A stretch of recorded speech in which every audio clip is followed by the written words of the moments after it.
Welcome everyone to this Football Manager rebuild. We are Sean Dyche, we are taking over Everton, and the goal of the rebuild is to win a cup with Everton as Sean Dyche, only signing English players. As you can see, we've created our very own Sean Dyche. He's in at the club. Obviously, he's already at the club in real life, but we've had to recreate him in our Football Manager way. This is the team that I think we're going to go with. We've obviously got some financial issues at Everton. There is quite a bit of money in the bank, but as you can see, the debts are pretty high at the club. What you're going to do, that's just the way that it is at Everton. As you can see, though, overall, the club is actually quite good in terms of, facilities and things like that. Fairly decent stadium. They are moving into a new stadium. As you can see, formation-wise, we're going to go with the 4-2-4. I was going to say 4-2-2. I guess you could call it a 4-2-4 or a 4-2-2. It really doesn't matter. Season preview wise, we are predicted to finish 15th. So I think first season really just avoid relegation. And first season complete, and we did manage to do that very comfortably. As you can see, 38 games played, sitting in 9th place. Quite a decent finish. The board wanted mid-table. We did that. Dominic Calvert-Lewin had a great season, finished top goal scorer for us, 20 goals and 36 in the league. What a player he's been. As you can see, though, his contract does run out in 2025, so that is probably something we're going to want to address. Other than that, though, very good performances from other members of the squad. Beto was a big surprise for me, 13 goals, 10 assists in 36 in the Premier League. Dwight McNeil, also another one that had a really good season, 9 goals, 12 assists in the league this year. James Garner, he was quite good, 11 assists for him, plus the 4 goals, so very good contribution wise. As you can see, financially from the beginning to the end of the first season, budget balance wise is pretty much similar. It's not really too much different. We have dragged the debt down a little bit. We've got, obviously we are paying quite a bit in debt. In terms of, finances, that is pretty much the big expenditure. Obviously we do spend a little bit on wage as well, but the monthly outgoings of the loan repayments, as you can see, it was about 36 million, I think it was, that went out over the entire season. Season 2, we have done our transfer business. Obviously season 1 there wasn't really too much to write home about, but we've done our transfer business. As you can see, so this is obviously coming from the end of last season. Sorry, what am I talking about? Season 2. This is this was last year's transfers. Abdoulaye Doucouré's left the club. He's went to RC Lens. Other than that, that was really the only big outgoing from us, and the only really big outgoing from them. In terms of season 2 now, obviously looking to build on that. Idrissa Gueye's left the club. He's went to Krasnodar. Michael Keane's left the club. He's went to Valencia for a few million. Other than that, I think Neil Maupay left the club. He didn't really play last year. He was out on loan anyway at Marseille. He's went to Girona to play in La Liga for a few million. And Youssef Chermiti was someone who was in the reserves. Wasn't really ever planned to play with him, but Leicester put in a big bid, so we brought him in. And in terms of the incomings, Teddy Sharman-Lowe comes in on a free just to be a backup keeper.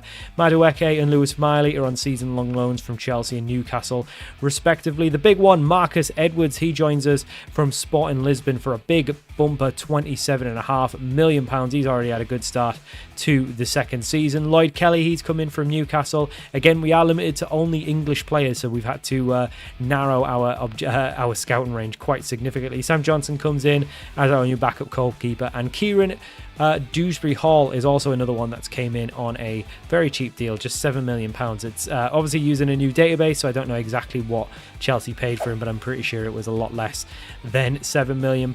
Season 2 done, and we'll take a look at all of the transfers we did over the season. In terms of exits, Ben Godfrey went out on a season-long loan to former rebuild side Como. We then obviously let a couple other players go out on loan that weren't really playing. In terms of incomings in January, main one being Jamie Beno-Gittens. He joins us from Borussia Dortmund. He's a young winger with wonderkid potential. £19 million for him. And then Tammy Abraham joined us. Oh, good old Tammy. He joins us as a third choice striker behind Beto and Calvert-Lewin. He's again had a very decent start after joining in January. Just £7 million for him. And competition wise, an improvement on the last season. We did finish 5th, which is great, which means we do actually have European football going into season 3, which is great. FA Cup knocked out in the quarters by City, and I think we got knocked out in the League Cup pretty early as well. Financially, though, the club is in a little bit of a tough spot. We did take out another additional loan during this rebuild time. Still no cups yet. Obviously, we knocked out early, but now that we're in Europa League, fingers crossed we might actually be able to win the Europa League. Wouldn't that be something? But in terms of finances, it's going down year on year. Those repayments are really really starting to hurt us. We did spend quite a bit of money this year, which, we have to do it. We have to do it if we're trying to rebuild this squad, because though it's not a bad squad, it's a decent squad, it definitely needed some work and it definitely needed some depth. And obviously, with only being able to bring in English players, we are paying that English tax. So for season 3, I think this is the team. Season 2, this is the sort of stats that people got. So 19 goals in the league for Calvert-Lewin. Beto had a much better season, 18 goals, 7 assists from him. So he was one of our top players. Beno Gittins, a decent first start, but he was only joined in January, so we won't be too harsh. Full first season for Marcus Edwards. Very good return there. 11 goals, 12 assists. James Garner being probably the surprise of the rebuild. Didn't expect him to be as good as he has been, but 17 assists from him. He's been terrific. Branthwaite's another one. 6 goals from set pieces last year, so he looks a real player. But overall, though, the players have done really well. Dwight McNeil, 6 goals, 11 assists. What a season from him. Only really been replaced by Beno Gittins since he's coming in January. And not even really because he's better. It's just because he's got more potential. So coming into season 3, we are looking for a top half finish. We're also in the Europa League after getting 5th in the league last year. Financially, again, we're about £70 million. Still got about £450 million of debt to pay. And we haven't really been able to do too much in terms of transfers. It's been a really tough transfer period to try and bring new players in. We've obviously let some players go, but I think the squad's pretty good. It doesn't need a lot of work. I think probably maybe a really good left back, maybe a really good centre back. I think the centre back's probably more of a priority, to be honest. I think Mikalenko's got a little bit of potential, but we did do some business. So the first one that came in was Callum Wilson. He joined us. Actually, we're showing Anthony Gordon first. He's joined us on a season-long loan with a future fee, obviously coming back to his old club, who he is homegrown at club at. So optional future fee of £47 million on him. We then also signed Callum Wilson. I'm not sure if we're going to show it, but yeah, Anthony Gordon came in. I think we're paying about £6 million for the loan. So not bad, but we'll see. Obviously, £47 million, quite a bit of money, especially when we're in the tough spot that we are. But we did okay this year. We did also bring Callum Wilson in on a free, just on a 1-year deal as well. We did okay, definitely a little bit further backwards. We finished 8th in the league. Yeah, we've somehow qualified for the conference. Not exactly sure why. Beto did win the Golden Boot, though, so he's really been a massive surprise for us. But at least we've still got Europe. Unfortunately, yeah, we didn't do that. And then in the Europa League, I thought we were going to do it. I thought we were going to finish the rebuild. Unfortunately, that wasn't the case. We had a very good league phase, winning 7 games and losing 1. We then beat Valencia in the round of 16. We then beat Juve in the quarterfinals. So we didn't have an easy run at all. Some big teams. We beat Man United in the semis. So it was definitely a tough run. And I can't believe we lost 2-1 to Roma. It was really very disappointing because I thought we were going to do better. We did leave the other cups early, the FA Cup and the League Cup, so it is what it is. Transfer debt, so the debt overall has gone down a little bit. Sponsorships have gone up. We're still doing okay financially, but we do have that £400 million now. So we have managed to get it down about £100 million, but it's still £400 million worth of debt hanging over our head. Season 4 now, we are again expected only to finish mid-table. We are in the Conference League, so fingers crossed we might actually be able to win the Cup and finish the rebuild this season. Obviously, Conference League probably a little bit easier than the Europa League. We have sold one player, he went on a free. We then brought in Dan Burn on a free after leaving Newcastle. He's just here on a 1-year deal just to be a backup for centre-back, backup for left-back. Again, we are a little bit hamstrung. We did spend the money on Callum Doyle. He's a young centre-back currently playing in Man City. We bought him for about £30 million. He's only shown as a championship player, but I think he's got the potential. And really, the amount of good young centre-backs out for England is low. There is not a lot of them. And the ones that are decent, like Quansah and people like that, are very, very expensive. So even Callum Doyle, £30 million is a massive overpayment for someone who's essentially a championship player. Anthony Gordon did okay on his loan spell, but I didn't feel it was worth the £47 million, not especially with the debt that we'd racked up. So we didn't decide in taking up his optional deal. He obviously left and went to Bayern Munich. We did offer new deals and got those confirmed with Beto and Calvert-Lewin as well. So we're looking okay. It's very much a similar squad going into the new year. The only real difference is we may be putting Beno Gittins in. We might be playing McNeil. We're not really 100% sure who's going to be on that left-hand side. But I think the rest of the front four and the midfield pretty much picks itself. Dewsbury Hall, Garner. The back four has pretty much been the same since we joined. The only difference is Callum Doyle is now in there as well. And Pick is in goal as usual. So financially, the club are really, really struggling. The debt's down to 400 million, but the bank balance is down to about 25 mil. So we are a little bit stuck, but Yeah, we are, struggling slightly.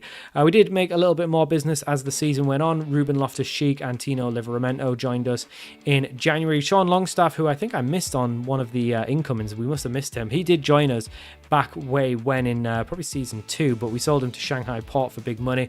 Dan Byrne didn't really play all that much as a backup, but we got an offer from Al Riyadh to spend a bit of money on him, so we did. We brought in Loftus-Cheek on a very cheap deal. He was just a rotation midfielder, but again, it was only £2 million, so very good cheap deal for him. And it was a bit of a longer contract than you would have wanted for someone like him, but that's fine. We needed another right back, someone who could play either fullback, and Livramento fit that bill perfectly. He came in for £20 million, and as you can see, he's a good, obviously English fullback. Just going to be a squad player for us, but yeah, he really fit the bill and did really well.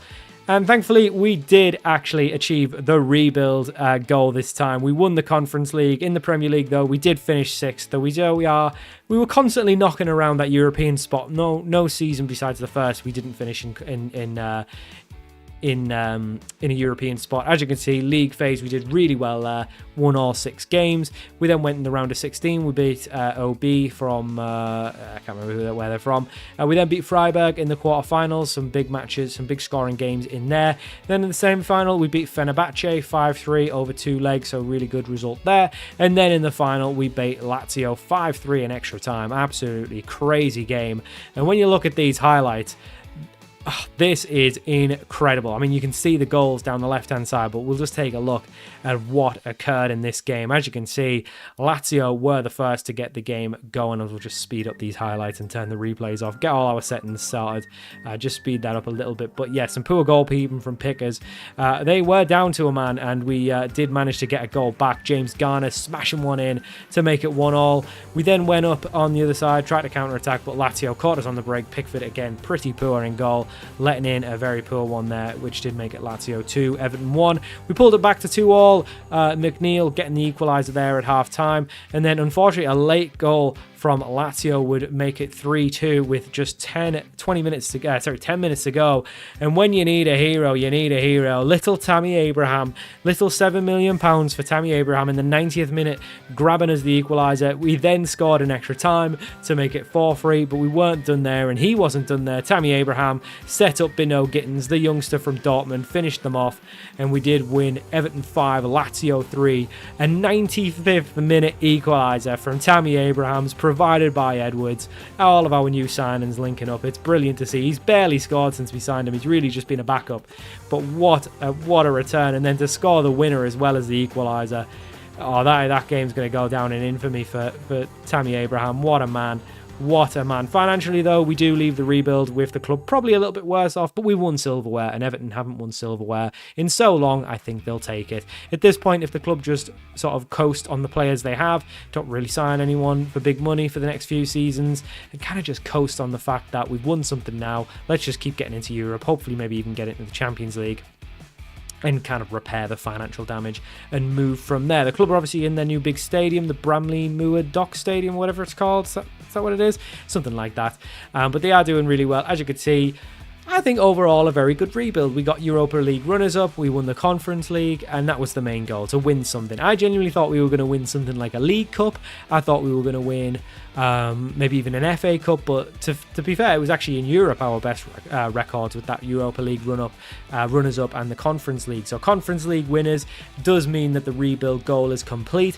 Only took the 4 seasons. I was going to do as many seasons as it took to get this goal, but we've done really well there, and we've actually finally won Everton a trophy, and I don't know how long it's been since Everton won a trophy. I think just looking at some of the players who've been absolutely key in this rebuild, Nathan Patterson in from the start, he's been an absolute stalwart at right back, just like Gary Neville was back in the day. Jordan Pickford, again, stalwart in goal, he's been great. Callum Doyle just signed this season, but good return on him, definitely a good youngster. Branthwaite being in from the start, a regular. Same for Mikolenko, he's been in since the start and he just never lost his place. Same with James Garner as well. So we have brought in a lot of players, but there was a decent core of English players to keep. Dewsbury Hall signed on a cheap deal. Now he's got a big valuation, so that's perfect. That's the kind of thing Everton need to be doing. Marcus Edwards, another one brought in for decent money, but he's had very good returns, and you never know, could have that big move to Saudi coming up. Dwight McNeil was in from the start, and he was terrific, really. He's only really that third season where he wasn't as great, and that was because he'd lost his spot. Beto, what a player. Honestly, so many goals. If you're looking for a big pressing forward in your side, Beto is the man. Dominic Calvert-Lewin, you don't get better than him for English strikers in Football Manager. He's just so good in Football Manager.